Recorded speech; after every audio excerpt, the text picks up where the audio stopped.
All right, here's our last story, folks, and that is we want to talk about these tires for a moment. And the tire situation, it's wild, these RFIDs. And they're kind of on the back burner. You don't really hear much about RFID in the news, but they're embedding them in tires. The big companies like Goodyear and Michelin. Yeah, it's pretty nutty. Just I recently went to buy a car and started digging into all the different ways that your car leaks information in this day and age, and it's nigh impossible to have a car that is truly private. Forrest, why are they doing this then?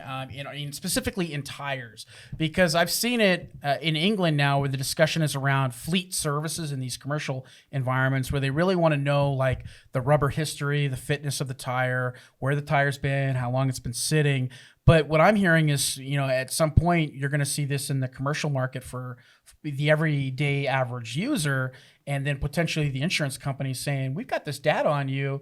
Car accident, your tire was underinflated. Uh-oh." Yeah. Part of it is, the NHTSA trying to track down these things. Like if somebody had a blowout on the freeway that ends up, causing massive pileup or something, having that attribution, or, if they're starting to see a certain batch comes back with a bunch of flaws. A bunch of bad tires. Then they're able to identify that and go back to the manufacturer and really hit them hard as far as their QA and things like that go. I like the intention. I really do. I just worry that they're not specifying any kind of controls, encryption. There are working groups. There's these tire working groups that are working on, some sort of guidelines and best practices for this stuff. But yeah, you're right. I mean, what are they doing with that data is the question. Yeah, at some point, and not just them, but others as well. Any random passerby can set up a sensor on the side of a freeway. I mean, heck, I can look 2 blocks west of my house and see the freeway. If I really wanted to, you can read RFID up to 90 feet away potentially, depending on your equipment. So it's not necessarily what the government is trying to do about it. It's more just, is this another potential vector for somebody else to come along and exploit? Yeah. And what you'll see up on the screen, we'll have our director put up an image here of how does it work and then why are they doing it. But the focus that we want to have with this conversation before we wrap it up is the privacy stuff. And I feel like I'm Julie Chen Moonves for the Big Brother House, and here are your privacy and CIA triad security concerns.